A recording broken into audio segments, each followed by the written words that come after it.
Figure 10.1. Siblings within a family share some genes with each other and with each parent. Identical twins, however, are genetically identical. Bacteria like Escherichia coli may acquire genes encoding virulence factors, converting them into pathogenic strains, like this uropathogenic E. coli. Credit left, Army twins, Myrtle Beach, SCUS Army. Public domain. Credit right. Modification of work by American Society for Microbiology. Chapter outline. 10.1. Using microbiology to discover the secrets of life. 10.2. Structure and function of DNA. 10.3. Structure and function of RNA. 10.4. Structure and function of cellular genomes. Children inherit some characteristics from each parent. Siblings typically look similar to each other, but not exactly the same, except in the case of identical twins. How can we explain these phenomena? The answers lie in heredity, the transmission of traits from one generation to the next, and genetics, the science of heredity. Because humans reproduce sexually, 50% of a child's genes come from the egg cell, and the remaining 50% from the sperm cell. Sperm and egg are formed through the process of meiosis, where DNA recombination occurs. Thus, there is no predictable pattern as to which 50% comes from which parent. Thus, siblings have only some genes and their associated characteristics in common. Identical twins are the exception because they are genetically identical. Genetic differences among related microbes also dictate many observed biochemical and virulence differences. For example, some strains of the bacterium Escherichia coli are harmless members of the normal microbiota in the human gastrointestinal tract. Other strains of the same species have genes that give them the ability to cause disease. In bacteria, such genes are not inherited via sexual reproduction, as in humans. Often, they are transferred via plasmids, small circular pieces of double-stranded DNA that can be exchanged between prokaryotes. Learning objectives. By the end of this section, you will be able to describe the discovery of nucleic acid and nucleotides.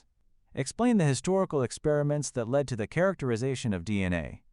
Describe how microbiology and microorganisms have been used to discover the biochemistry of genes. Explain how scientists established the link between DNA and heredity. Clinical focus. Part 1. Alex is a 22-year-old college student who vacationed in Puerto Vallarta, Mexico for spring break.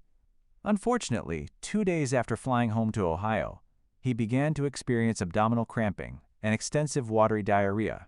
Because of his discomfort, he sought medical attention at a large Cincinnati hospital nearby. What types of infections or other conditions may be responsible? Jump to the next clinical focus box.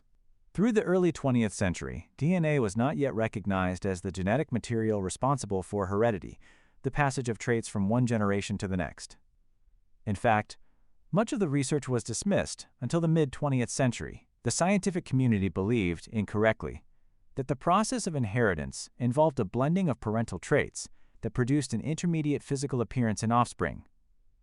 This hypothetical process appeared to be correct because of what we know now as continuous variation, which results from the action of many genes to determine a particular characteristic, like human height.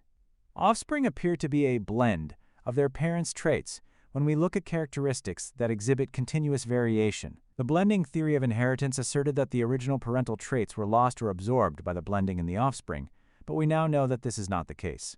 Two separate lines of research, begun in the mid to late 1800s, ultimately led to the discovery and characterization of DNA and the foundations of genetics, the science of heredity. These lines of research began to converge in the 1920s, and research using microbial systems ultimately resulted in significant contributions to elucidating the molecular basis of genetics. Discovery and characterization of DNA. Modern understanding of DNA has evolved from the discovery of nucleic acid to the development of the double helix model. In the 1860s, Friedrich Miescher, 1844 to 1895, a physician by profession, was the first person to isolate phosphorus-rich chemicals from leukocytes, white blood cells, from the pus on used bandages from a local surgical clinic. He named these chemicals, which would eventually be known as RNA and DNA, nuclein, because they were isolated from the nuclei of the cells. His student Richard Altman, 1852 to 1900, subsequently termed it nucleic acid 20 years later when he discovered the acidic nature of nuclein. In the last 2 decades of the 19th century, German biochemist Albrecht Kossel, 1853 to 1927, isolated and characterized the 5 different nucleotide bases composing nucleic acid. These are adenine, guanine, cytosine, thymine in DNA, and uracil in RNA. Kossel received the Nobel Prize in Physiology or Medicine in 1910 for his work on nucleic acids and for his considerable work on proteins, including the discovery of histidine. Foundations of genetics. Despite the discovery of DNA in the late 1800s, scientists did not make the association with heredity for many more decades. To make this connection, scientists, including a number of microbiologists, performed many experiments on plants, animals, and bacteria. Mendel's pea plants. While Miescher was isolating and discovering DNA in the 1860s, Austrian monk and botanist Johann Gregor Mendel, 1822 to 1884, was experimenting with garden peas, demonstrating and documenting basic patterns of inheritance, now known as Mendel's laws. In 1856, Mendel began his decade-long research into inheritance patterns. He used the diploid garden pea, Pisum sativum, as his primary model system because it naturally self-fertilizes and is highly inbred, producing true breeding pea plant lines, plants that always produce offspring that look like the parent. By experimenting with true breeding pea plants, Mendel avoided the appearance of unexpected traits in offspring that might occur if he used plants that were not true breeding. Mendel performed hybridizations which involve mating 2 true breeding individuals, P generation, that have different traits, and examined the characteristics of their offspring, first filial generation F1, as well as the offspring of self-fertilization of the F1 generation, second filial generation F2. Figure 10.2. Diagram of flower genetics. In the P generation are violet flowers and white flowers. Hybridization of true breeding plants produces the F1 generation, which has all hybrid progeny and violet flowers. Self-fertilization of hybrid plants produces the F2 generation, which has 705 violet flowers and 224 white flowers. Figure 10.2. In one of his experiments on inheritance patterns, Mendel crossed plants that were true breeding for violet flower color with plants true breeding for white flower color, the P generation. The resulting hybrids in the F1 generation all had violet flowers. In the F2 generation, approximately 3/4 of the plants had violet flowers, and 1/4 had white flowers. In 1865, Mendel presented the results of his experiments with nearly 30,000 pea plants to the local Natural History Society. He demonstrated that traits are transmitted faithfully from parents to offspring independently of other traits. In 1866, he published his work, Experiments in Plant Hybridization, one in the Proceedings of the Natural History Society of Brunn. Mendel's work went virtually unnoticed by the scientific community, which believed incorrectly in the theory of blending of traits in continuous variation. He was not recognized for his extraordinary scientific contributions during his lifetime. In fact, it was not until 1900 that his work was rediscovered, reproduced, and revitalized by scientists on the brink of discovering the chromosomal basis of heredity. The chromosomal theory of inheritance. Mendel carried out his experiments long before chromosomes were visualized under a microscope. However, with the improvement of microscopic techniques during the late 1800s, cell biologists could stain and visualize subcellular structures with dyes and observe their actions during meiosis. They were able to observe chromosomes replicating, condensing from an amorphous nuclear mass into distinct X-shaped bodies and migrating to separate cellular poles. The speculation that chromosomes might be the key to understanding heredity led several scientists to examine Mendel's publications and reevaluate his model in terms of the behavior of chromosomes during mitosis and meiosis. In 1902, Theodore Boveri, 1862 to 1915, observed that in sea urchins, nuclear components, chromosomes, determined proper embryonic development. That same year, Walter Sutton, 1877 to 1916, observed the separation of chromosomes into daughter cells during meiosis. Together, these observations led to the development of the chromosomal theory of inheritance, which identified chromosomes as the genetic material responsible for Mendelian inheritance. Despite compelling correlations between the behavior of chromosomes during meiosis and Mendel's observations, the chromosomal theory of inheritance was proposed long before there was any direct evidence that traits were carried on chromosomes. Thomas Hunt Morgan, 1866 to 1945, and his colleagues spent several years carrying out crosses with the fruit fly, Drosophila melanogaster. They performed meticulous microscopic observations of fly chromosomes and correlated these observations with resulting fly characteristics. Their work provided the first experimental evidence to support the chromosomal theory of inheritance in the early 1900s. In 1915, Morgan and his fly room colleagues published The Mechanism of Mendelian Heredity, which identified chromosomes as the cellular structures responsible for heredity. For his many significant contributions to genetics, Morgan received the Nobel Prize in Physiology or Medicine in 1933. In the late 1920s, Barbara McClintock, 1902 to 1992, developed chromosomal staining techniques to visualize and differentiate between the different chromosomes of maize, corn. In the 1940s and 1950s, she identified a breakage event on chromosome 9, which she named the dissociation locus, Ds. Ds could change position within the chromosome. She also identified an activator locus, AC. DS. Chromosome breakage could be activated by an AC element, transposase enzyme. At first, McClintock's finding of these jumping genes, which we now call transposons, was not accepted by the scientific community. It wasn't until the 1960s and later that transposons were discovered in bacteriophages, bacteria, and Drosophila. Today, we know that transposons are mobile segments of DNA that can move within the genome of an organism. They can regulate gene expression, protein expression, and virulence, ability to cause disease, microbes and viruses in genetic research. Microbiologists have also played a crucial part in our understanding of genetics. Experimental organisms such as Mendel's garden peas, Morgan's fruit flies, and McClintock's corn had already been used successfully to pave the way for an understanding of genetics.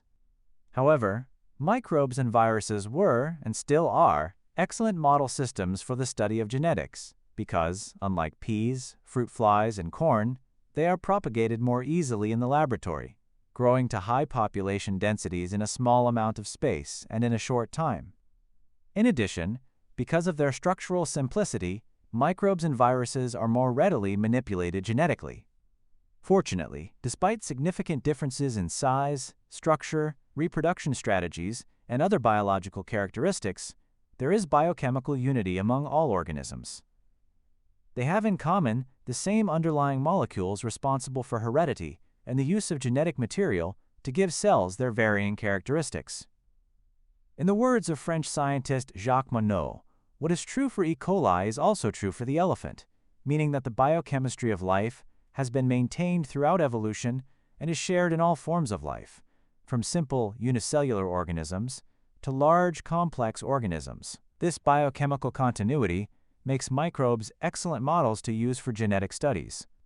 In a clever set of experiments in the 1930s and 1940s, German scientist Joachim Hammerling, 1901 to 1980, using the single-celled alga acetabularia as a microbial model, established that the genetic information in a eukaryotic cell is housed within the nucleus. Acetabularia spp are unusually large algal cells that grow asymmetrically, forming a foot containing the nucleus, which is used for substrate attachment, a stalk, and an umbrella-like cap, structures that can all be easily seen with the naked eye. In an early set of experiments, Hammerling removed either the cap or the foot of the cells and observed whether new caps or feet were regenerated, figure 10.3.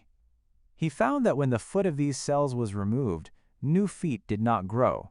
However, when caps were removed from the cells, new caps were regenerated. This suggested that the hereditary information was located in the nucleus-containing foot of each cell. A. Photograph of small organisms with a long stalk and a round top. B. Diagram of acetabularia showing a round cap at the top connected to the foot at the bottom by a long stalk. The nucleus is near the foot. If the cap is removed, a new cap will regenerate. If the foot is removed, no new foot is regenerated. Figure 10.3a. The cells of the single-celled alga acetabularia measure 2 to 6 centimeters and have a cell morphology that can be observed with the naked eye. Each cell has a cap, a stalk, and a foot, which contains the nucleus. B. Hammerling found that if he removed the cap, a new cap would regenerate. But if he removed the foot, a new foot would not regenerate. He concluded that the genetic information needed for regeneration was found in the nucleus. Credit A. Modification of work by James St. John. In another set of experiments, Hammerling used two species of acetabularia that have different cap morphologies, A. crenulata and A. mediterranea, figure 10.4. He cut the caps from both types of cells and then grafted the stalk from an A. crenulata onto an A. mediterranea foot, and vice versa. Over time, he observed that the grafted cell with the A. crenulata foot and A. mediterranea stalk developed a cap with the A. crenulata morphology. Conversely, the grafted cell with the A. mediterranea foot and A. crenulata stalk developed a cap with the A. mediterranea morphology. He microscopically confirmed the presence of nuclei in the feet of these cells and attributed the development of these cap morphologies to the nucleus of each grafted cell. Thus, he showed experimentally that the nucleus was the location of genetic material that dictated a cell's properties.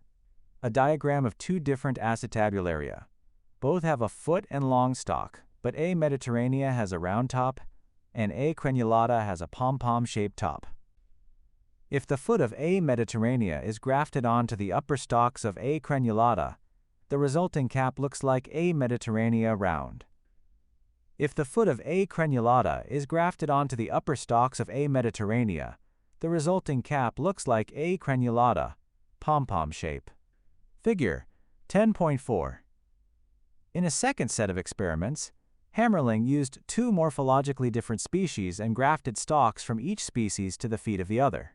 He found that the properties of the regenerated caps were dictated by the species of the nucleus-containing foot.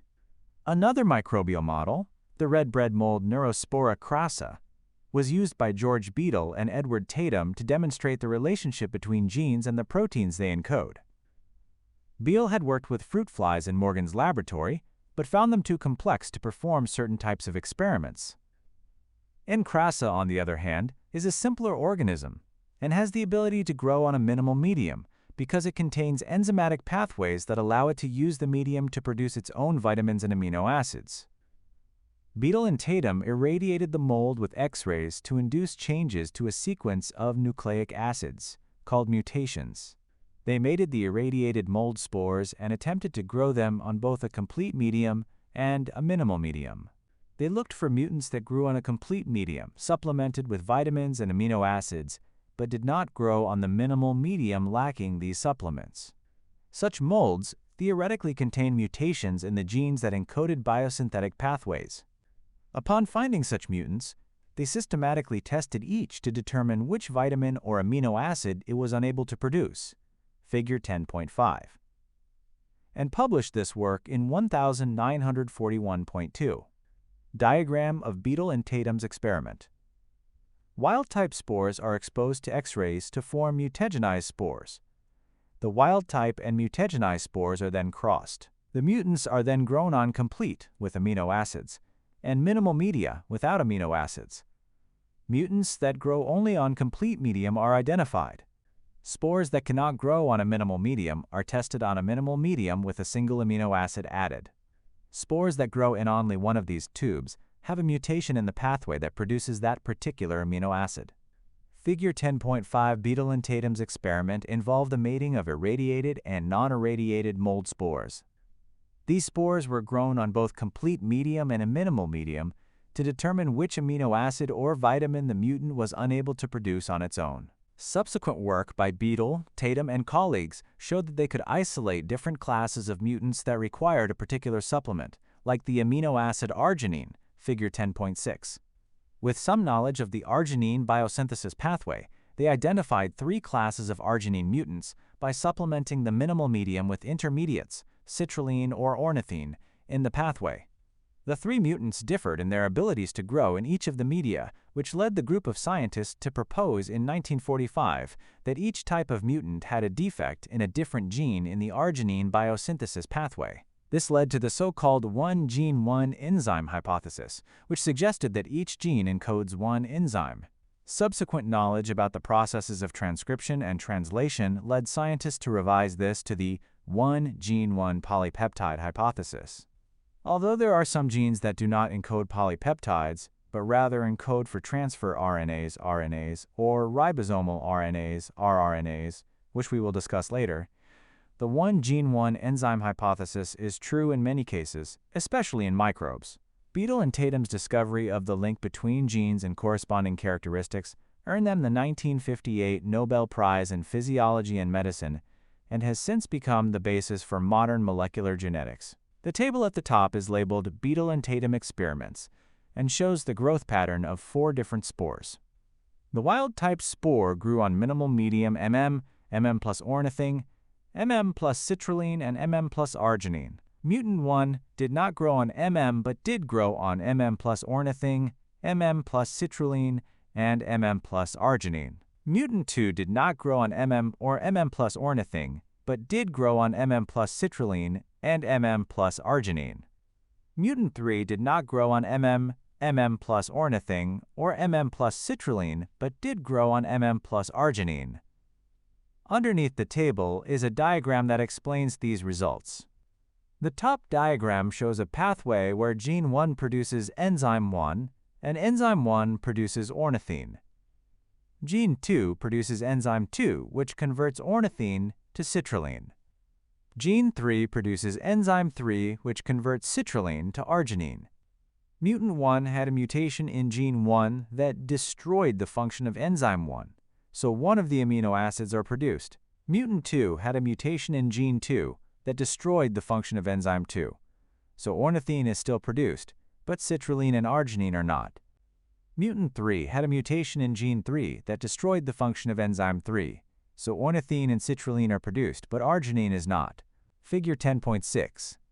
3 classes of arginine mutants were identified, each differing in their ability to grow in the presence of intermediates in the arginine biosynthesis pathway.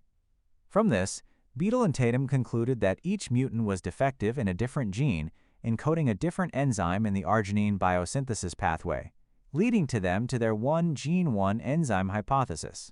Link to learning. To learn more about the experiments of Beadle and Tatum, visit this website from the DNA Learning Center. Check your understanding. What organism did Morgan and his colleagues use to develop the chromosomal theory of inheritance? What traits did they track? What did Hammerling prove with his experiments on acetabularia? DNA as the molecule responsible for heredity. By the beginning of the 20th century, a great deal of work had already been done on characterizing DNA and establishing the foundations of genetics, including attributing heredity to chromosomes found within the nucleus. Despite all of this research, it was not until well into the 20th century that these lines of research converged, and scientists began to consider that DNA could be the genetic material that offspring inherited from their parents. DNA, containing only 4 different nucleotides, was thought to be structurally too simple to encode such complex genetic information. Instead, protein was thought to have the complexity required to serve as cellular genetic information, because it is composed of 20 different amino acids that could be combined in a huge variety of combinations. Microbiologists played a pivotal role in the research that determined that DNA is the molecule responsible for heredity. Griffith's transformation experiments. British bacteriologist Frederick Griffith, 1879 to 1941, was perhaps the first person to show that hereditary information could be transferred from one cell to another, horizontally, between members of the same generation, rather than, vertically, from parent to offspring. In 1928, he reported the first demonstration of bacterial transformation, a process in which external DNA is taken up by a cell, thereby changing its characteristics. 3. He was working with 2 strains of Streptococcus pneumonia, a bacterium that causes pneumonia, a rough R strain, and a smooth S strain. The R strain is non-pathogenic and lacks a capsule on its outer surface. As a result, colonies from the R strain appear rough when grown on plates. The S strain is pathogenic and has a capsule outside its cell wall, allowing it to escape phagocytosis by the host immune system. The capsules cause colonies from the S strain to appear smooth when grown on plates. In a series of experiments, Griffith analyzed the effects of live R, live S, in heat-killed S strains of S. pneumonia on live mice. Figure 10.7. When mice were injected with a live S strain, the mice died. When he injected the mice with the live R strain or the heat-killed S strain, the mice survived. But when he injected the mice with a mixture of live R strain and heat-killed S strain, the mice died. Upon isolating the live bacteria from the dead mouse, he only recovered the S strain of bacteria. When he then injected this isolated S strain into fresh mice, the mice died. Griffith concluded that something had passed from the heat-killed S strain into the live R strain and transformed it into the pathogenic S strain. He called this the transforming principle. These experiments are now famously known as Griffith's transformation experiments. Diagram of the Griffith experiment.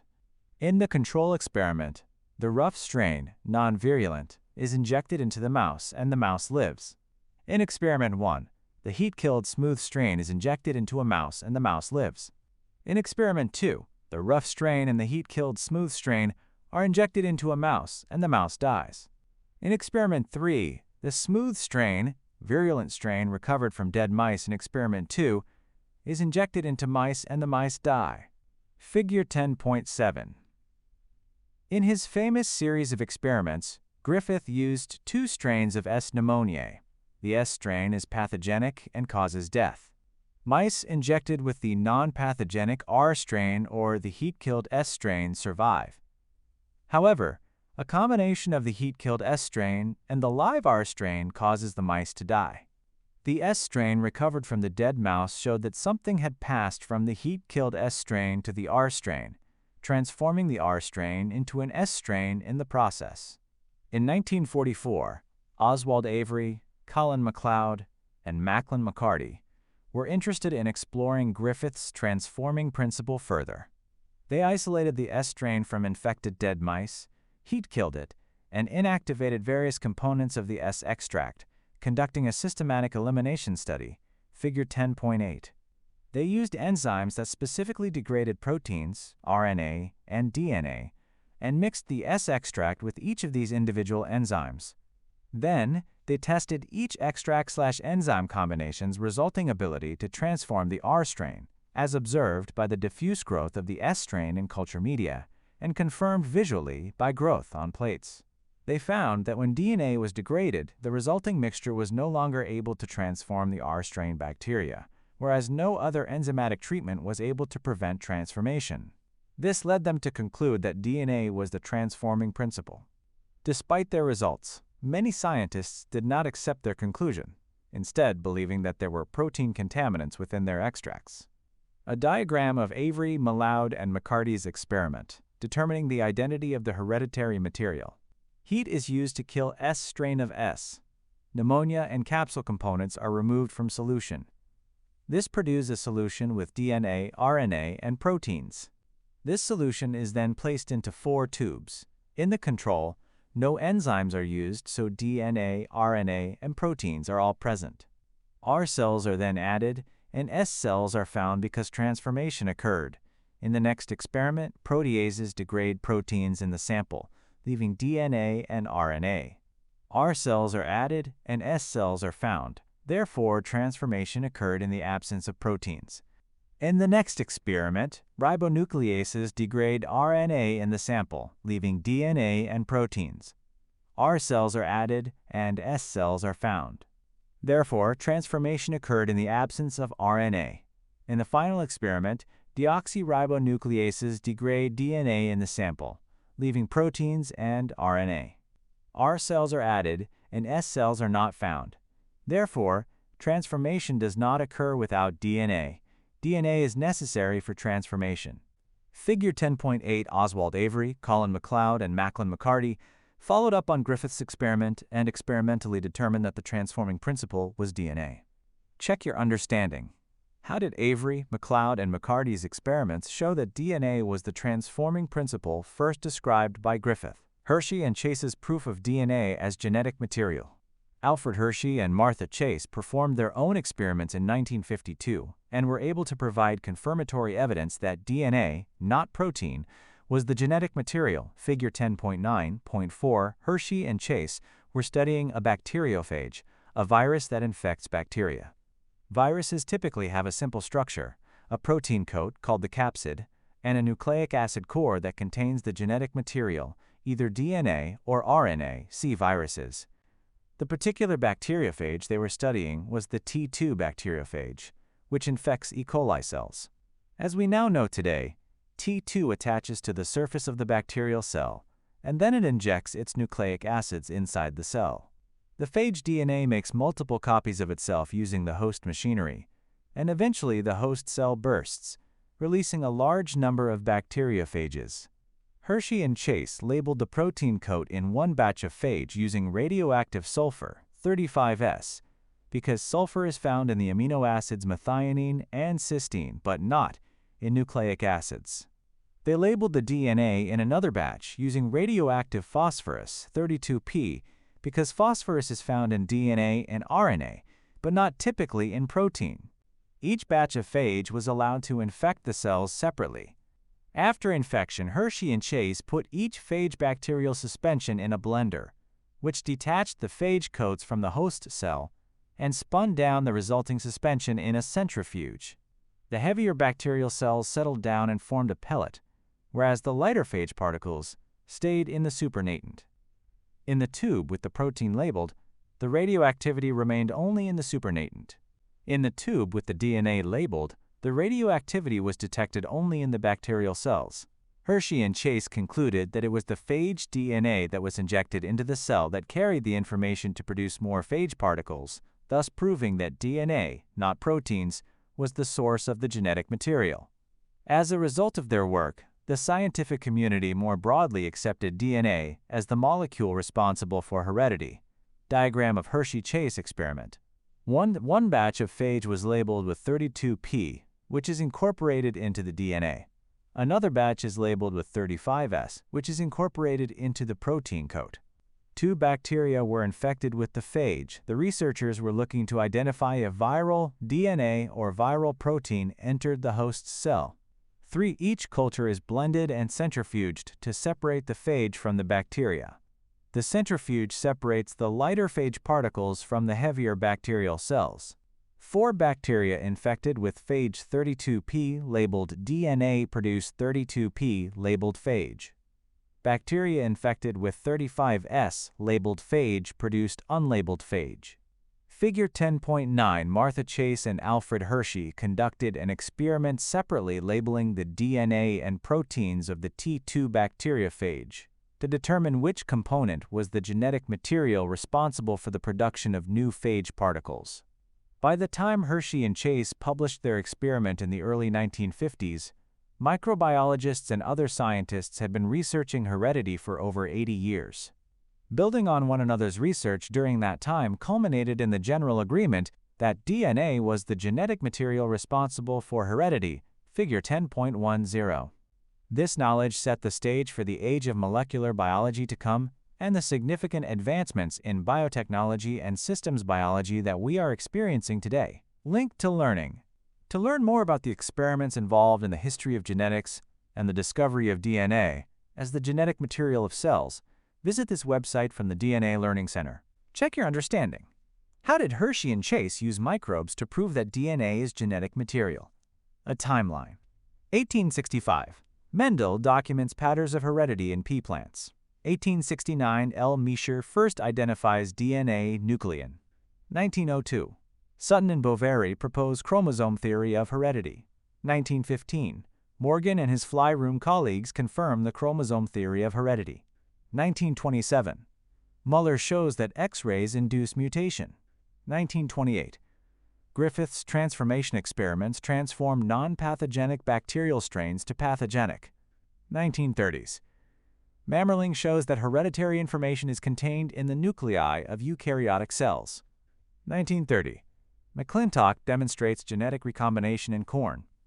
1941. Beadle and Tatum describe the 1-gen-1 enzyme hypothesis. 1944. Avery, McLeod, and McCarty show that DNA is the transforming principle responsible for heredity. 1950. Chargaff discovers that A equals T and C equals G. Chargaff's rules. 1952. Hershey and Chase use radioactive labeling to prove that DNA is responsible for heredity. 1953. Watson and Crick proposed the double helix structure of DNA. 1961. Jacob and Monod proposed the existence of mRNA. 1990s. Genome sequence projects begin. Figure 10.108 timeline of key events, leading up to the identification of DNA as the molecule responsible for heredity. Learning objectives. By the end of this section, you will be able to describe the biochemical structure of deoxyribonucleotides, identify the base pairs used in the synthesis of deoxyribonucleotides, explain why the double helix of DNA is described as antiparallel. In microbial metabolism, we discussed the microbial catabolism of three classes of macromolecules: proteins, lipids, and carbohydrates. In this chapter, we will discuss the genetic role of a fourth class of molecules, nucleic acids. Like other macromolecules, nucleic acids are composed of monomers, called nucleotides, which are polymerized to form large strands. Each nucleic acid strand contains certain nucleotides that appear in a certain order within the strand, called its base sequence. The base sequence of deoxyribonucleic acid, DNA, is responsible for carrying and retaining the hereditary information in a cell. In Mechanisms of Microbial Genetics, we will discuss in detail the ways in which DNA uses its own base sequence to direct its own synthesis, as well as the synthesis of RNA and proteins, which, in turn, gives rise to products with diverse structure and function. In this section, we will discuss the basic structure and function of DNA nucleotides. The building blocks of nucleic acids are nucleotides. Nucleotides that compose DNA are called deoxyribonucleotides. The three components of a deoxyribonucleotide are a 5-carbon sugar called deoxyribose, a phosphate group, and a nitrogenous base, a nitrogen-containing ring structure that is responsible for complementary base pairing between nucleic acid strands, figure 10.11. The carbon atoms of the 5-carbon deoxyribose are numbered 1-ace, 2-ace, 3-ace, 4-ace, and 5-ace. 1-ace is read as 1'. A nucleoside comprises the 5-carbon sugar and nitrogenous base. A, at the center of a deoxyribonucleotide, is a deoxyribose sugar. This is a pentagon shape with O at the top and H attached to the bottom right carbon, and OH attached to the bottom right carbon. Attached to the upper left carbon is a phosphate group, which consists of a phosphate attached to 4 oxygens. Attached to the upper right carbon of the sugar is a base which consists of 1 or 2 rings that contain both carbon and nitrogen. B. A more detailed drawing of deoxyribose. This is a pentagon-shaped structure with oxygen at the top corner. Moving clockwise, the upper right corner has a carbon labeled 1'. There is an OH attached to this carbon. The bottom right carbon is labeled 2' and has an H attached to it. The bottom left carbon is labeled 3' and has an OH group attached to it. The upper left carbon is labeled 4' and has CH2OH attached. This last carbon is labeled 5'. Figure 10.11a. Each deoxyribonucleotide is made up of a sugar called deoxyribose, a phosphate group, and a nitrogenous base, in this case, adenine. The 5 carbons within deoxyribose are designated as 1, 2, 3, 4, and 5-ace. The deoxyribonucleotide is named according to the nitrogenous bases, figure 10.12. The nitrogenous bases, adenine A and guanine G, are the purines. They have a double ring structure, with a 6-carbon ring fused to a 5-carbon ring. The pyrimidines, cytosine C and thymine T, are smaller nitrogenous bases that have only a 6-carbon ring structure. Pyrimidines have 1 ring containing both carbon and nitrogen in the ring. Cytosine and thymine are both pyrimidines. Their rings are the same but have different functional groups attached. Purines have 2 rings containing carbon and nitrogen. Adenine and guanine are both purines but have different arrangement of atoms as part of and attached to their rings. Figure 10.12, nitrogenous bases within DNA are categorized into the 2-ringed purines, adenine and guanine, and the single-ringed pyrimidines cytosine and thymine. Thymine is unique to DNA. Individual nucleoside triphosphates combine with each other by covalent bonds known as 5s-3 phosphodiester bonds, or linkages whereby the phosphate group attached to the 5s carbon of the sugar of one nucleotide bonds to the hydroxyl group of the 3s carbon of the sugar of the next nucleotide. Phosphodiester bonding between nucleotides forms the sugar phosphate backbone, the alternating sugar phosphate structure composing the framework of a nucleic acid strand, figure 10.13. During the polymerization process, deoxynucleotide triphosphates, DNTP, are used. To construct the sugar phosphate backbone, the two terminal phosphates are released from the DNTP as a pyrophosphate. The resulting strand of nucleic acid has a free phosphate group at the 5-carbon end and a free hydroxyl group at the 3-carbon end. The two unused phosphate groups from the nucleotide triphosphate are released as pyrophosphate during phosphodiester bond formation. Pyrophosphate is subsequently hydrolyzed, releasing the energy used to drive nucleotide polymerization. A nucleotide with a sugar in the center, the sugar is a pentagon with oxygen at the top point. Moving clockwise, the carbons are numbered 1, upper right, 2, bottom right, 3, bottom left, 4, upper left, and 5, projecting from carbon 4. Attached to carbon 1 is a base, thymine. Attached to carbon 5 is a phosphate group. Another nucleotide below has the same structure, other than that the base is C rather than T. The phosphate group attached to carbon 5 of the lower nucleotide is also attached to carbon 3 of the upper nucleotide. The lower nucleotide has an OH attached to its carbon 3. Another nucleotide has the OH group of its phosphate highlighted. A phosphodiester bond forms when water is removed from these two OH groups. This results in a bond forming between carbon 3 of the nucleotide in the chain and the phosphate group attached to carbon 5 of the new nucleotide. This is called a phosphodiester bond. Figure 10.13. Phosphodiester bonds form between the phosphate group attached to the 5-carbon of one nucleotide and the hydroxyl group of the 3-carbon in the next nucleotide, bringing about polymerization of nucleotides into nucleic acid strands. Note the 5 and 3 ends of this nucleic acid strand. Check your understanding. What is meant by the 5 and 3 ends of a nucleic acid strand? Discovering the double helix. By the early 1950s, considerable evidence had accumulated indicating that DNA was the genetic material of cells, and now the race was on to discover its three-dimensional structure.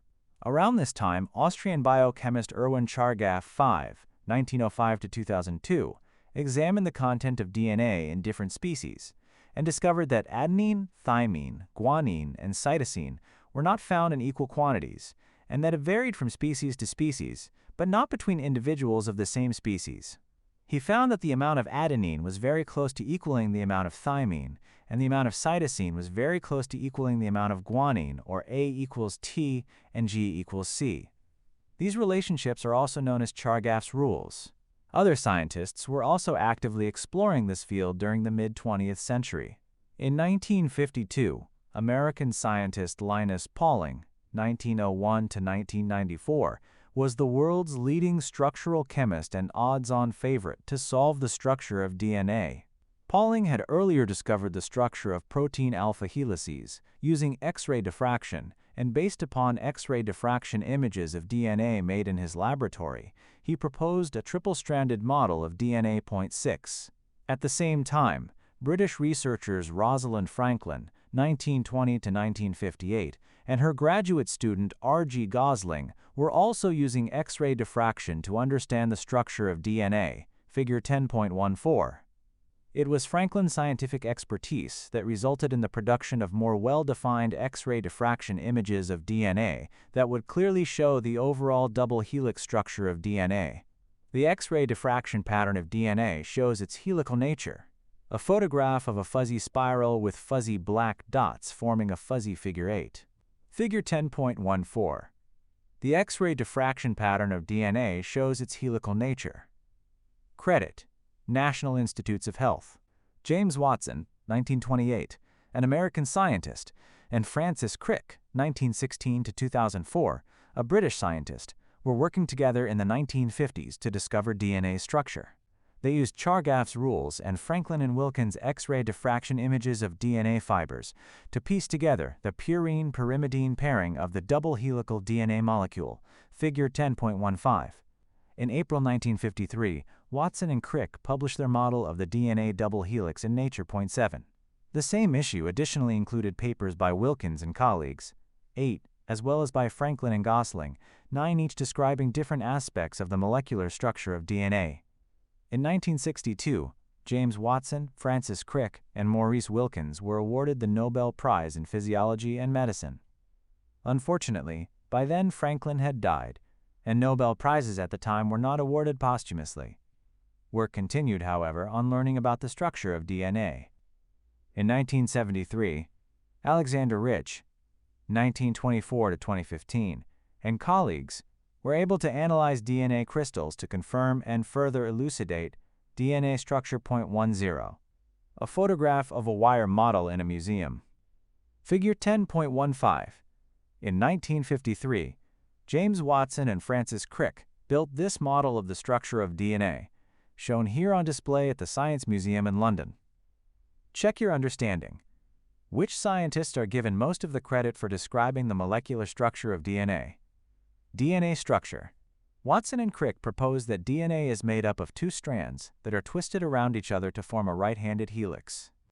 The two DNA strands are antiparallel, such that the 3 end of one strand faces the 5 end of the other, figure 10.16. The 3 end of each strand has a free hydroxyl group, while the 5 end of each strand has a free phosphate group.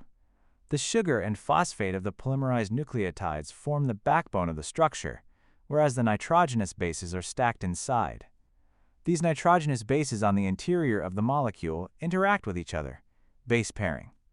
Analysis of the diffraction patterns of DNA has determined that there are approximately 10 bases per turn in DNA. The asymmetrical spacing of the sugar-phosphate backbones generates major grooves where the backbone is far apart, and minor grooves where the backbone is close together, figure 10.16. These grooves are locations where proteins can bind to DNA. The binding of these proteins can alter the structure of DNA, regulate replication, or regulate transcription of DNA into RNA. A diagram of DNA shown as a double helix, a twisted ladder. The outside of the ladder is a blue ribbon labeled sugar-phosphate backbone. The rungs of the ladder are labeled base pair and are either red and yellow or green and blue.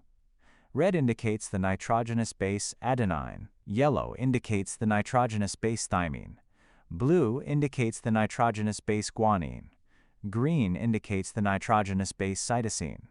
The ladder twists so that there are wide spaces called major grooves and narrow spaces called minor grooves between the twists. B. A different diagram of DNA showing it as a straight ladder. This makes it easier to see the bases, which can now be labeled with the letters A, T, C, or G directly on the image. The left strand has a 3' at the top and a 5' at the bottom. The right strand has a 5' at the top and a 3' at the bottom. C. Another diagram of DNA showing a much shorter segment, which allows the chemical structures to be seen more clearly. The strands show that the phosphate group is always between carbon 3 of one nucleotide and carbon 5 of the next. The two strands are connected with dotted lines indicating hydrogen bonds. The AT bond has 2 hydrogen bonds and CG has 3 hydrogen bonds. The negative charge of the phosphates is also apparent. Figure 10.16. Watson and Crick proposed the double helix model for DNA. A. The sugar-phosphate backbones are on the outside of the double helix, and purines and pyrimidines form the rungs of the DNA helix ladder. B. The two DNA strands are antiparallel to each other. C. The direction of each strand is identified by numbering the carbons 1 through 5 in each sugar molecule. The 5 end is the one where carbon number 5 is not bound to another nucleotide. The 3 end is the one where carbon number 3 is not bound to another nucleotide. Base pairing takes place between a purine and pyrimidine. In DNA, adenine A and thymine T are complementary base pairs, and cytosine C and guanine G are also complementary base pairs, explaining Chargaff's rules. Figure 10.17. The base pairs are stabilized by hydrogen bonds. Adenine and thymine form 2 hydrogen bonds between them, whereas cytosine and guanine form 3 hydrogen bonds between them. A diagram of DNA showing a short segment which allows the chemical structures to be seen more clearly. The strands show that the phosphate group is always between carbon 3 of one nucleotide and carbon 5 of the next. The two strands are connected with dotted lines indicating hydrogen bonds. The AT bond has 2 hydrogen bonds and CG has 3 hydrogen bonds. The negative charge of the phosphates is also apparent. Figure 10.17. Hydrogen bonds form between complementary nitrogenous bases on the interior of DNA. In the laboratory, exposing the 2 DNA strands of the double helix to high temperatures or to certain chemicals can break the hydrogen bonds between complementary bases, thus separating the strands into 2 separate single strands of DNA, single-stranded DNA, sDNA. This process is called DNA denaturation and is analogous to protein denaturation as described in proteins. The ssDNA strands can also be put back together as double-stranded DNA, dsDNA, through reannealing or renaturing by cooling or removing the chemical denaturants, allowing these hydrogen bonds to reform. The ability to artificially manipulate DNA in this way is the basis for several important techniques in biotechnology. Figure 10.18. Because of the additional hydrogen bonding between the C equals G base pair, DNA with a high GC content is more difficult to denature than DNA with a lower GC content. Native states are like a twisted ladder. The rungs of the ladder are made from a base of one strand attached to the base of the other strand. Heat and chemicals can denature these strands. When this happens, the DNA is single-stranded. It is a long ribbon with short projections along its length. Renaturation, which requires special conditions, returns the DNA to the double helix state, renatured state. Figure 10.18. In the laboratory, the double helix can be denatured to single-stranded DNA through exposure to heat or chemicals, and then renatured through cooling or removal of chemical denaturants to allow the DNA strands to reanneal. Credit: modification of work by Hernandez Lemus E., Nicasio Collazo L.A., Castañeda Priego R. Link to learning. View an animation on DNA structure from the DNA Learning Center to learn more. Check your understanding. What are the 2 complementary base pairs of DNA and how are they bonded together? DNA function.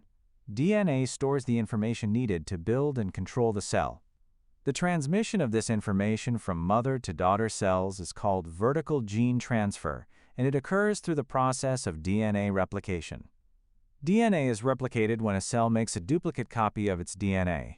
Then the cell divides, resulting in the correct distribution of one DNA copy to each resulting cell. DNA can also be enzymatically degraded and used as a source of nucleosides and nucleotides for the cell. Unlike other macromolecules, DNA does not serve a structural role in cells. Check your understanding. How does DNA transmit genetic information to offspring? Ion ethics. Paving the way for women in science and health professions. Historically, women have been underrepresented in the sciences and in medicine, and often their pioneering contributions have gone relatively unnoticed. For example, although Rosalind Franklin performed the X-ray diffraction studies demonstrating the double helical structure of DNA, it is Watson and Crick who became famous for this discovery, building on her data.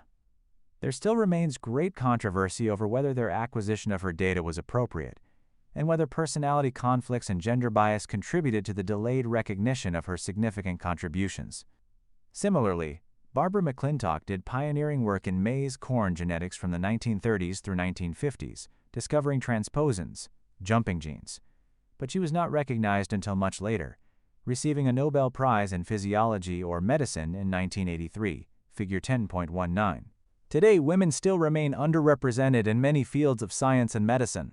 While more than half of the undergraduate degrees in science are awarded to women, only 46% of doctoral degrees in science are awarded to women. In academia, the number of women at each level of career advancement continues to decrease, with women holding less than one-third of the positions of PhD-level scientists in tenure-track positions, and less than one-quarter of the full professorships at four-year colleges and universities. 11.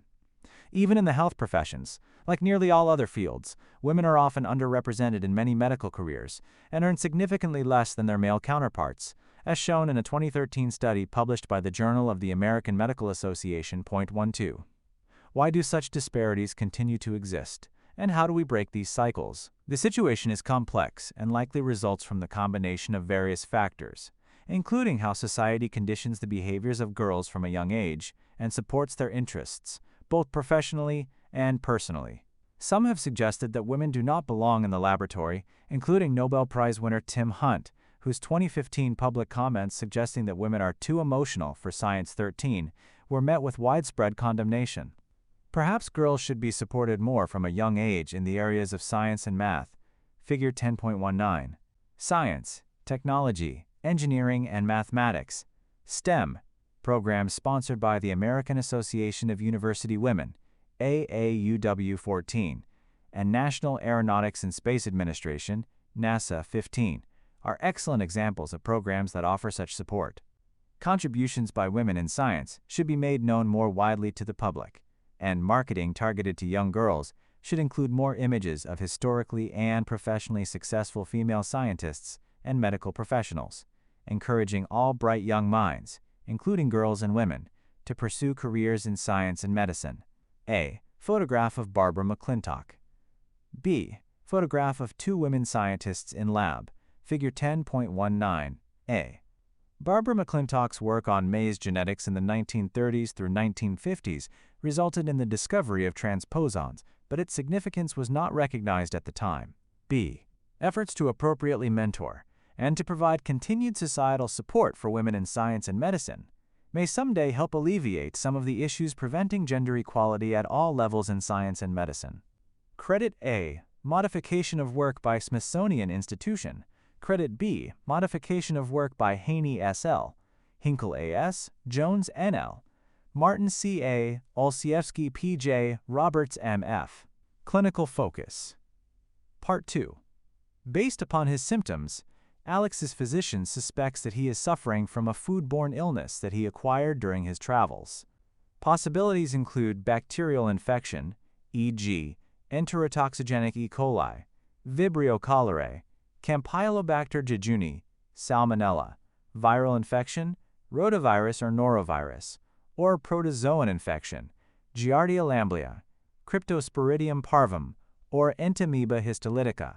His physician orders a stool sample to identify possible causative agents, e.g., bacteria, cysts, and to look for the presence of blood because certain types of infectious agents, like C. jejuni, Salmonella, and E. histolytica, are associated with the production of bloody stools. Alex's stool sample showed neither blood nor cysts. Following analysis of his stool sample, and based upon his recent travel history, the hospital physician suspected that Alex was suffering from traveler's diarrhea caused by enterotoxigenic E. coli, ETEC, the causative agent of most traveler's diarrhea. To verify the diagnosis and rule out other possibilities, Alex's physician ordered a diagnostic lab test of his stool sample to look for DNA sequences encoding specific virulence factors of ETEC. The physician instructed Alex to drink lots of fluids to replace what he was losing and discharged him from the hospital. ETEC produces several plasmid-encoded virulence factors that make it pathogenic compared with typical E. coli. These include the secreted toxins heat labile enterotoxin (LT) and heat stabile enterotoxin (ST), as well as colonization factor (CF). Both LT and ST cause the excretion of chloride ions from intestinal cells to the intestinal lumen, causing a consequent loss of water from intestinal cells, resulting in diarrhea. CF encodes a bacterial protein that aids in allowing the bacterium to adhere to the lining of the small intestine. Why did Alex's physician use genetic analysis instead of either isolation of bacteria from the stool sample or direct gram stain of the stool sample alone? Jump to the next clinical focus box. Go back to the previous clinical focus box. Learning objectives. By the end of this section, you will be able to Describe the biochemical structure of ribonucleotides. Describe the similarities and differences between RNA and DNA.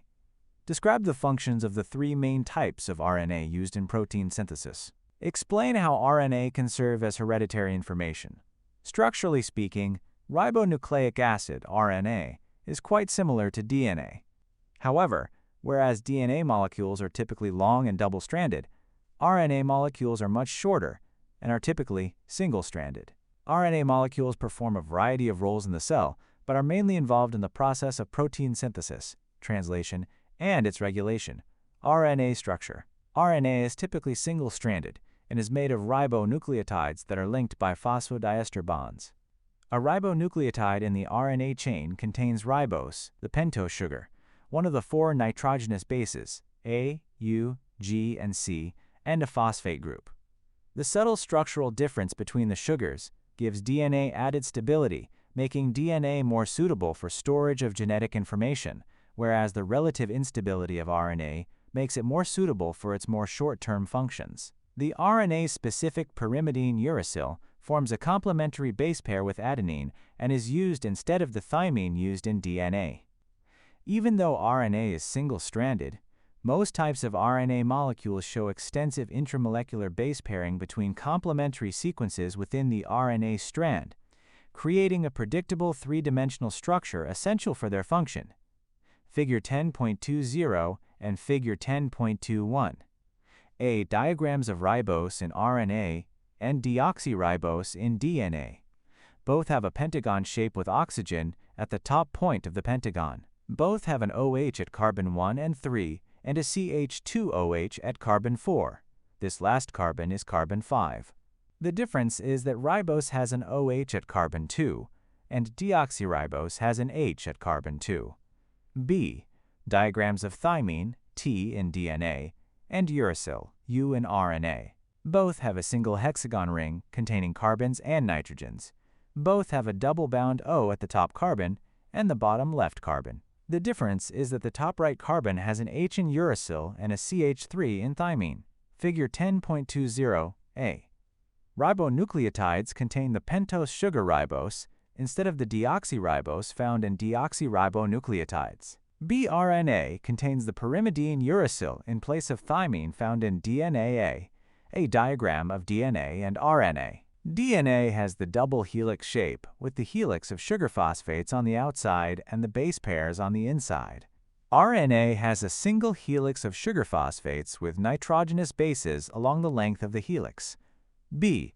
A diagram showing RNA folding upon itself. The bases attached to the sugar phosphate backbone can form hydrogen bonds if there are stretches of complementary bases at some distance from each other on the long strand. Other regions do not have these hydrogen bonds. Figure 10.21a. DNA is typically double-stranded, whereas RNA is typically single-stranded. B. Although it is single-stranded, RNA can fold upon itself, with the folds stabilized by short areas of complementary base pairing within the molecule, forming a three-dimensional structure. Check your understanding. How does the structure of RNA differ from the structure of DNA? Functions of RNA in protein synthesis. Cells access the information stored in DNA by creating RNA to direct the synthesis of proteins through the process of translation.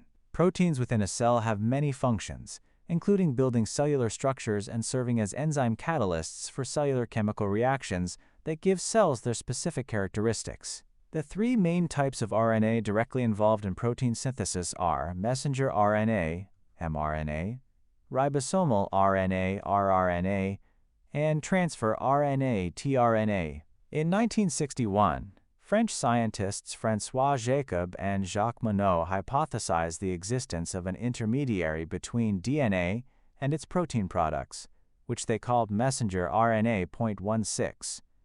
Evidence supporting their hypothesis was gathered soon afterwards, showing that information from DNA is transmitted to the ribosome for protein synthesis using mRNA. If DNA serves as the complete library of cellular information, mRNA serves as a photocopy of specific information needed at a particular point in time that serves as the instructions to make a protein. The mRNA carries the message from the DNA, which controls all of the cellular activities in a cell. If a cell requires a certain protein to be synthesized, the gene for this product is turned on, and the mRNA is synthesized through the process of transcription.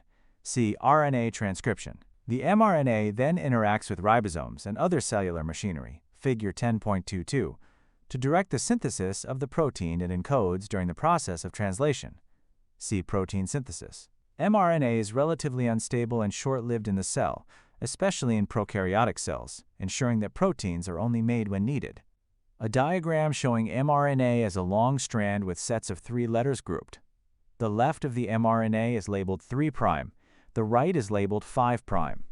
An oval labeled ribosome small subunit sits under the mRNA and spans 3 of the 3-letter groups. A larger dome, labeled ribosome large subunit, sits on top of the mRNA at this same region. The large subunit has 3 gaps where rectangles labeled tRNA sit.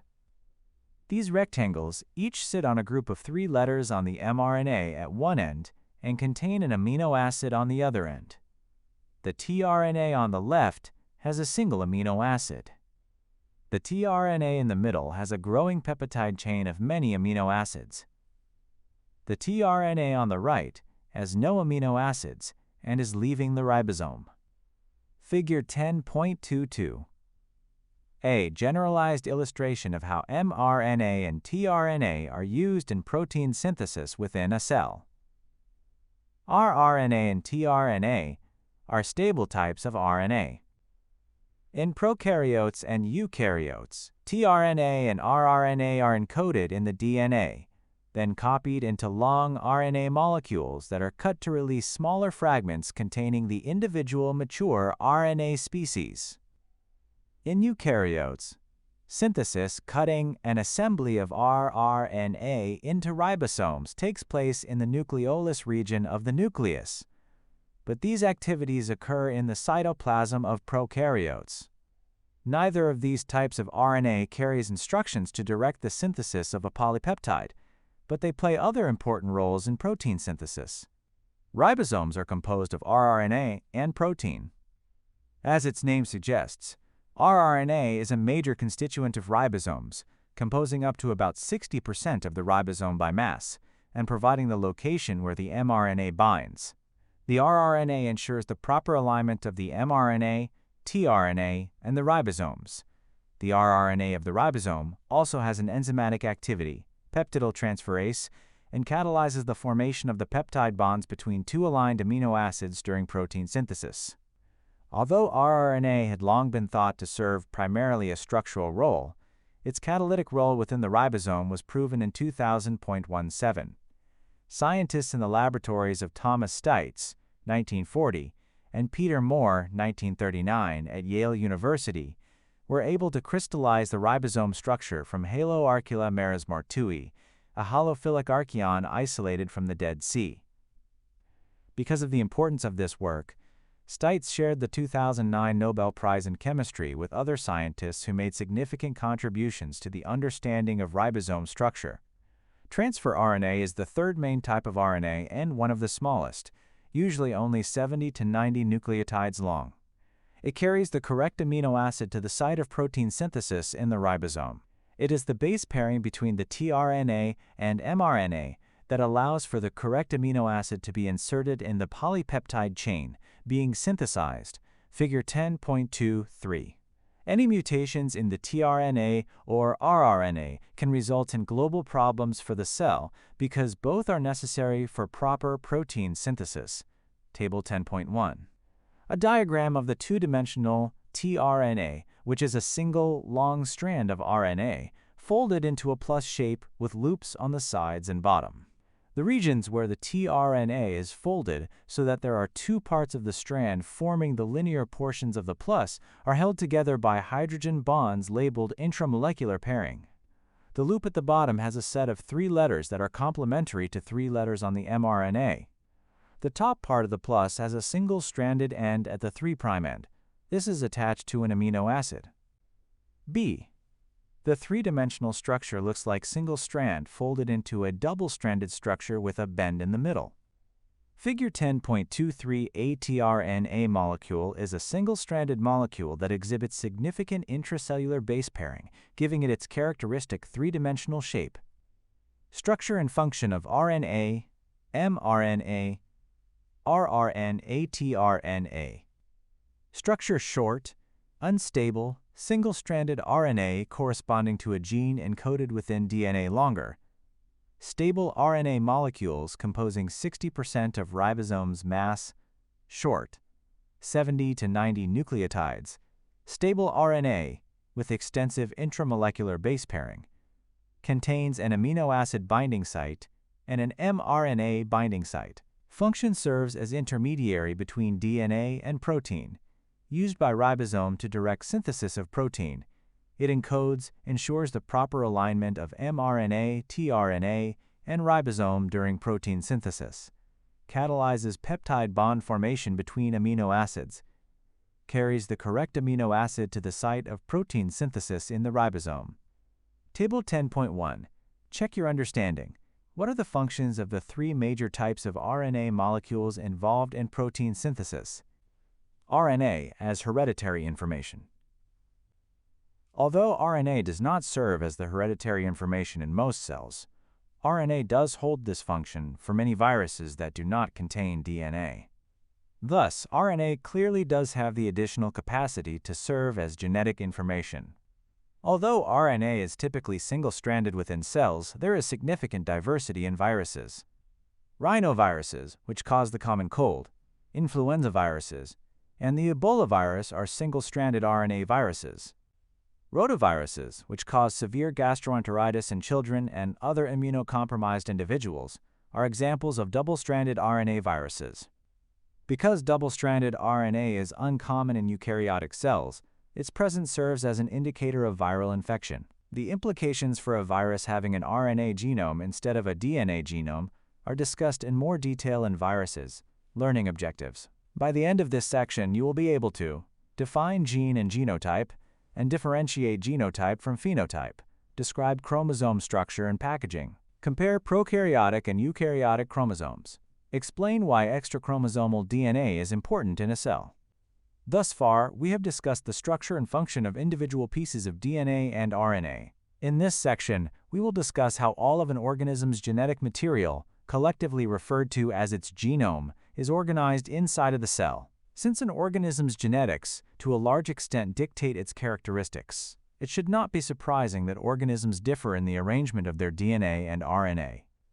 Genotype versus phenotype. All cellular activities are encoded within a cell's DNA.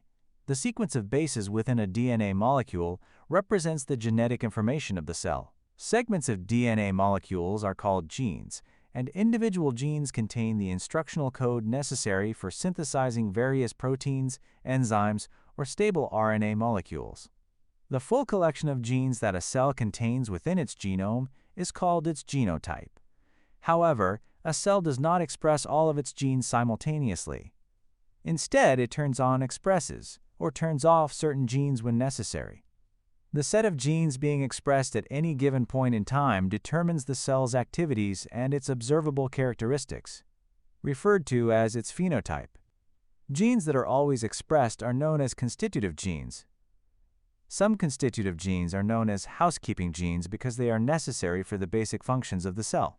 While the genotype of a cell remains constant, the phenotype may change in response to environmental signals, e.g., changes in temperature or nutrient availability, that affect which non-constitutive genes are expressed. For example, the oral bacterium Streptococcus mutans produces a sticky slime layer that allows it to adhere to teeth, forming dental plaque. However, the genes that control the production of the slime layer are only expressed in the presence of sucrose, table sugar. Thus, while the genotype of S. mutans is constant, its phenotype changes depending on the presence and absence of sugar in its environment. Temperature can also regulate gene expression.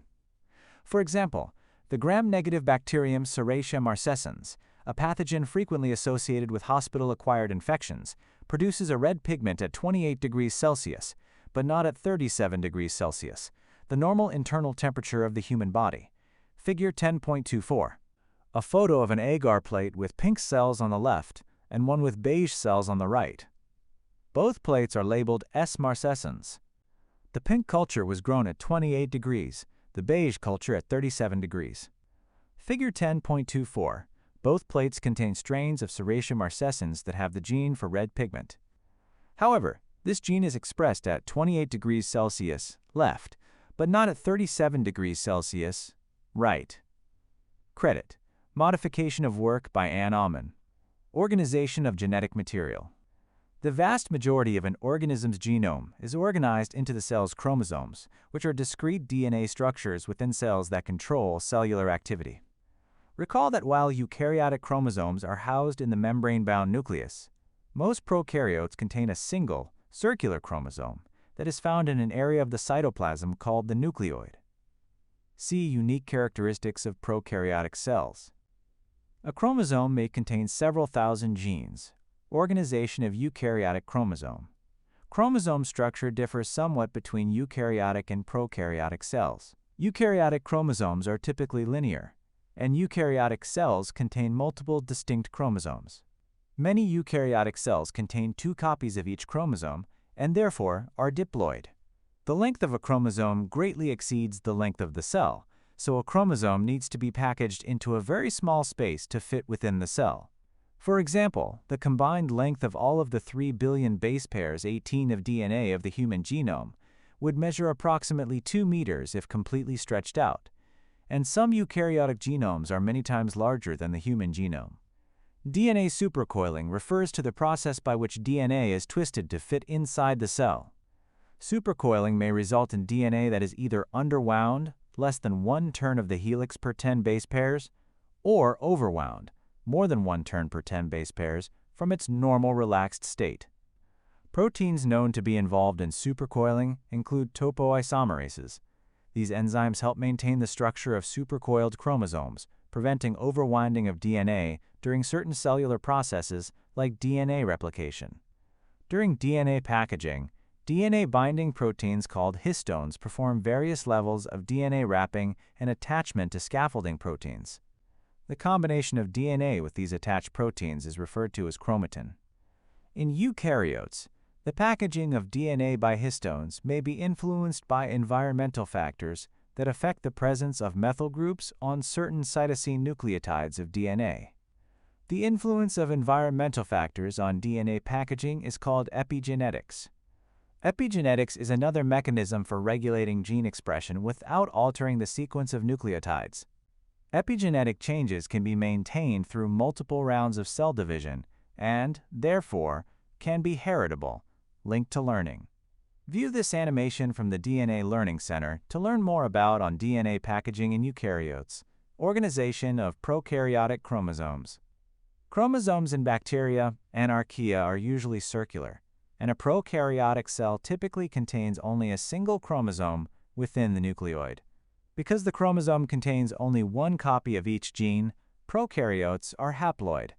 As in eukaryotic cells, DNA supercoiling is necessary for the genome to fit within the prokaryotic cell. The DNA in the bacterial chromosome is arranged in several supercoiled domains.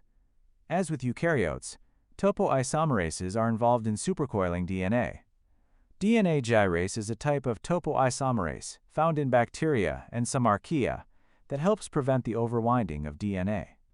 Some antibiotics kill bacteria by targeting DNA gyrase. In addition, histone-like proteins bind DNA and aid in DNA packaging. Other proteins bind to the origin of replication, the location in the chromosome where DNA replication initiates. Because different regions of DNA are packaged differently, some regions of chromosomal DNA are more accessible to enzymes and thus may be used more readily as templates for gene expression.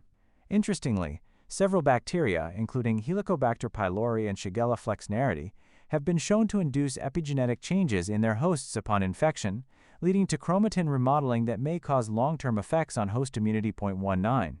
Check your understanding. What is the difference between a cell's genotype and its phenotype? How does DNA fit inside cells? Non-coding DNA. In addition to genes, a genome also contains many regions of non-coding DNA that do not encode proteins or stable RNA products.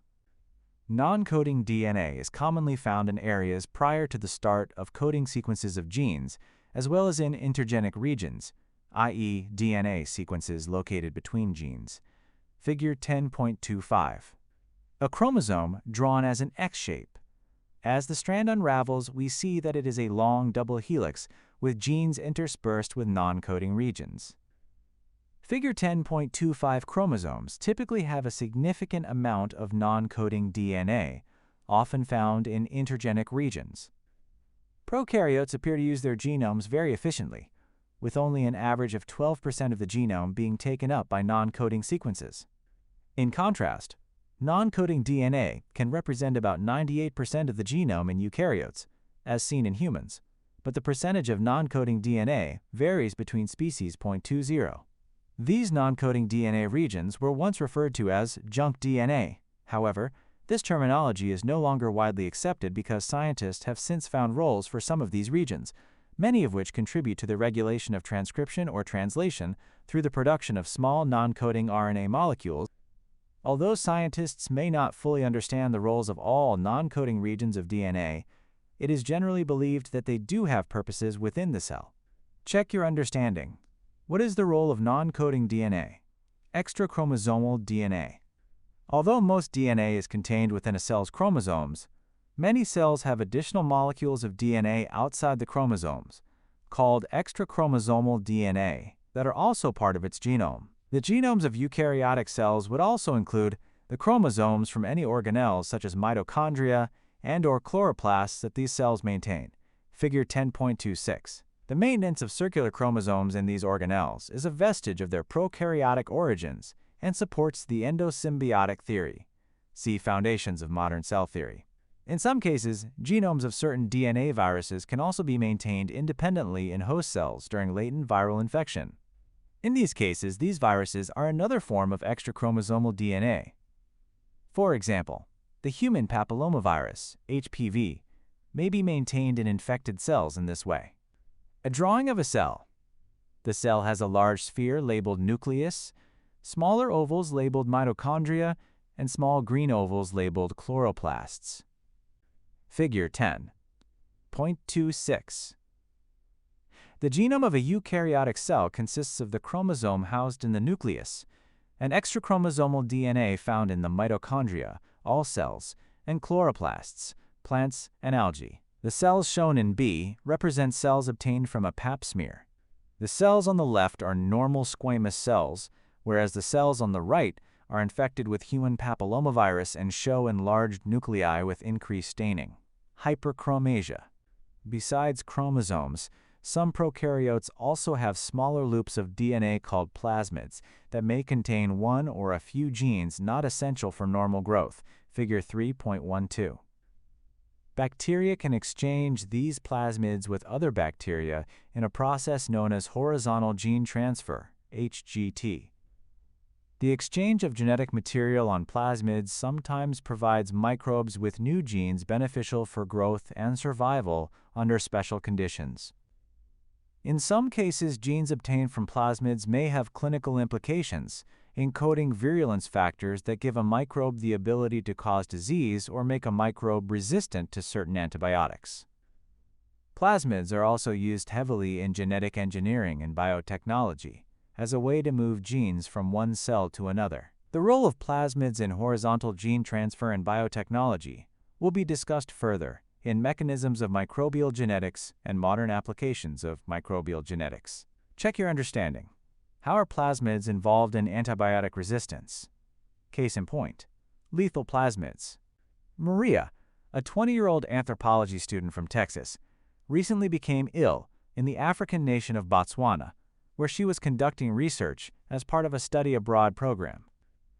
Maria's research was focused on traditional African methods of tanning hides for the production of leather. Over a period of 3 weeks, she visited a tannery daily for several hours to observe and participate in the tanning process. One day, after returning from the tannery, Maria developed a fever, chills, and a headache, along with chest pain, muscle aches, nausea, and other flu-like symptoms. Initially, she was not concerned, but when her fever spiked and she began to cough up blood, Her African host family became alarmed and rushed her to the hospital, where her condition continued to worsen. After learning about her recent work at the tannery, the physician suspected that Maria had been exposed to anthrax. He ordered a chest X-ray, a blood sample, and a spinal tap, and immediately started her on a course of intravenous penicillin. Unfortunately, lab tests confirmed the physician's presumptive diagnosis. Maria's chest X-ray exhibited pleural effusion, the accumulation of fluid in the space between the pleural membranes, and a Gram stain of her blood revealed the presence of Gram-positive rod-shaped bacteria in short chains, consistent with Bacillus anthracis. Blood and bacteria were also shown to be present in her cerebrospinal fluid, indicating that the infection had progressed to meningitis. Despite supportive treatment and aggressive antibiotic therapy, Maria slipped into an unresponsive state and died 3 days later. Anthrax is a disease caused by the introduction of endospores from the Gram-positive bacterium B. anthracis into the body. Once infected, patients typically develop meningitis, often with fatal results. In Maria's case, she inhaled the endospores while handling the hides of animals that had been infected. The genome of B. anthracis illustrates how small structural differences can lead to major differences in virulence. In 2003, the genomes of B. anthracis and Bacillus cereus, a similar but less pathogenic bacterium of the same genus, were sequenced and compared 0.21. Researchers discovered that the 16 srRNA gene sequences of these bacteria are more than 99% identical, meaning that they are actually members of the same species, despite their traditional classification as separate species. Although their chromosomal sequences also revealed a great deal of similarity, several virulence factors of B. anthracis were found to be encoded on 2 large plasmids not found in B. cereus. The plasmid PX01 encodes a 3-part toxin that suppresses the host immune system, whereas the plasmid PX02 encodes a capsular polysaccharide that further protects the bacterium from the host immune system, figure 10.27. Since B. cereus lacks these plasmids, it does not produce these virulence factors, and although it is still pathogenic, it is typically associated with mild cases of diarrhea from which the body can quickly recover. Unfortunately for Maria, the presence of these toxin-encoding plasmids in B. anthracis gives it its lethal virulence. A diagram of Bacillus cereus showing an oval cell with a folded loop of a chromosome. The second diagram of this cell has 2 small loops, one labeled PX01 encoding toxin and the other labeled PX02 encoding toxin. Figure 10.27 genome sequencing of Bacillus anthracis and its close relative B. cereus reveals that the pathogenicity of B. anthracis is due to the maintenance of 2 plasmids, PX01 and PX02, which encode virulence factors. What do you think would happen to the pathogenicity of B. anthracis if it lost one or both of its plasmids? Clinical focus. Resolution.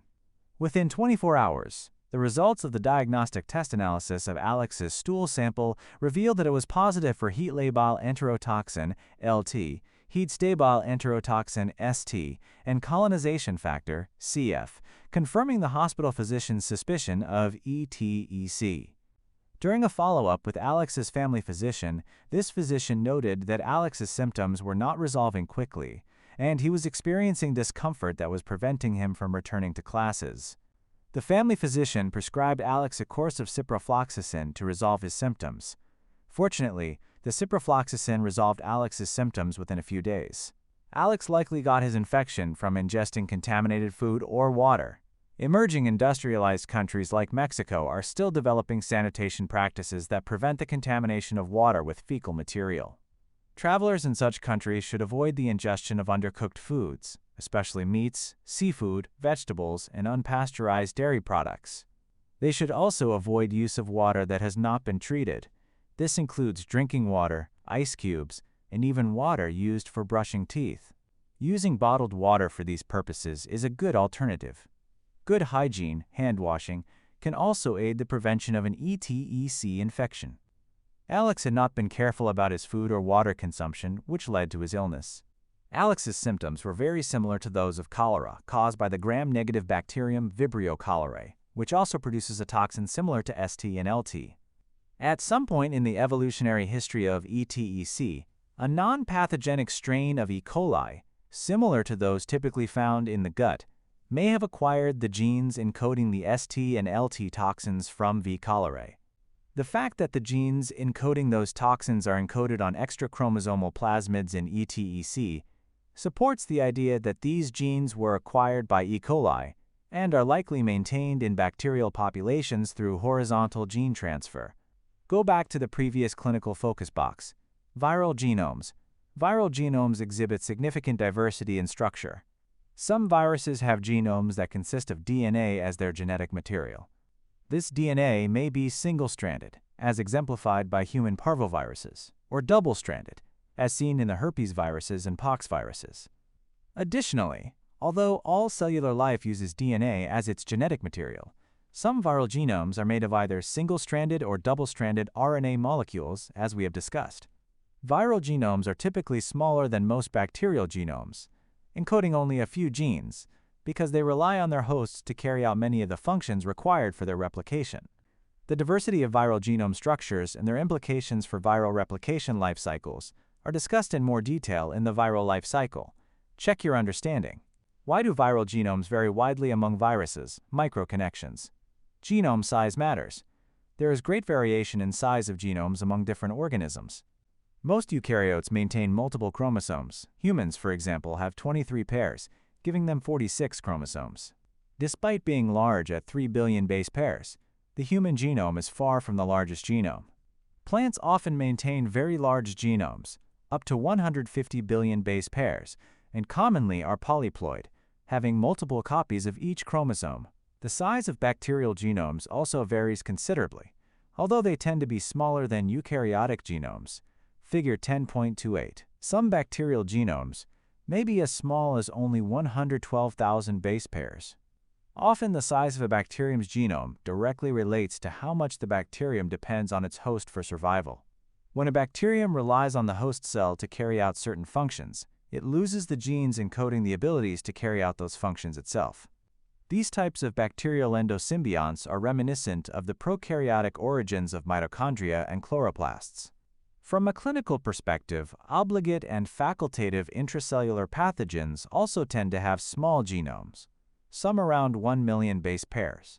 Because host cells can supply most of their nutrients, they tend to have a reduced number of genes encoding metabolic functions, making their cultivation in the laboratory difficult if not impossible. Due to their small sizes, the genomes of organisms like Mycoplasma genitalium, 580,000 base pairs, Chlamydia trachomatis, 1.0 million, Rickettsia prowazekii, 1.1 million, and Treponema pallidum, 1.1 million, were some of the earlier bacterial genes. Respectively, these pathogens cause urethritis and pelvic inflammation, chlamydia, typhus, and syphilis. Whereas obligate intracellular pathogens have unusually small genomes, other bacteria, with a great variety of metabolic and enzymatic capabilities, have unusually large bacterial genomes. Pseudomonas aeruginosa, for example, is a bacterium commonly found in the environment and is able to grow on a wide range of substrates. Its genome contains 6.3 million base pairs, giving it a high metabolic ability and the ability to produce virulence factors that cause several types of opportunistic infections. Interestingly, there has been significant variability in genome size in viruses as well, ranging from 3,500 base pairs to 2.5 million base pairs, significantly exceeding the size of many bacterial genomes. The great variation observed in viral genome sizes further contributes to the great diversity of viral genome characteristics already discussed, a graph showing genome sizes. Viruses have genomes that range from 1.7x10 to the second BP to 2.5x10 to the sixth BP. Bacteria have genomes that range in size from 10 to the fifth to 10 to the seventh. One example is E. coli, which ranges from 4.6 to 5.6x10 to the 6th BP. Fungi have genomes that range from 10 to the 6th to 10 to the 8th BP. Saccharomyces cerevisiae, yeast, has a genome of 1.2x10 to the 7th BP. Plants and animals have genomes that range from 10 to the 6th to 10 to the 11th BP. Mammals range from 10 to the 9th to 10 to the 10th BP. Humans have a genome of 3 by 10 to the 9th. Figure 10.28. There is great variability as well as overlap among the genome sizes of various groups of organisms and viruses. Link to learning. Visit the Genome Database of the National Center for Biotechnology Information, NCBI, to see the genomes that have been sequenced and their sizes. Summary. 10.1. Using microbiology to discover the secrets of life. DNA was discovered and characterized long before its role in heredity was understood. Microbiologists played significant roles in demonstrating that DNA is the hereditary information found within cells.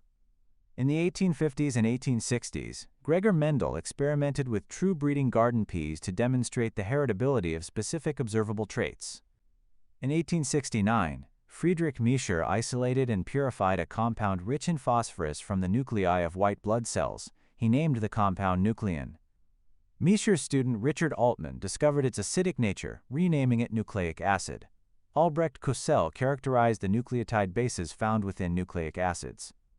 Although Walter Sutton and Theodore Boveri proposed the chromosomal theory of inheritance in 1902, it was not scientifically demonstrated until the 1915 publication of the work of Thomas Hunt Morgan and his colleagues.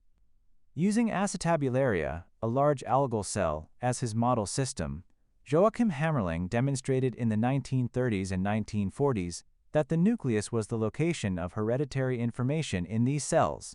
In the 1940s, George Beadle and Edward Tatum used the mold Neurospora crassa to show that each protein's production was under the control of a single gene, demonstrating the one gene one enzyme hypothesis.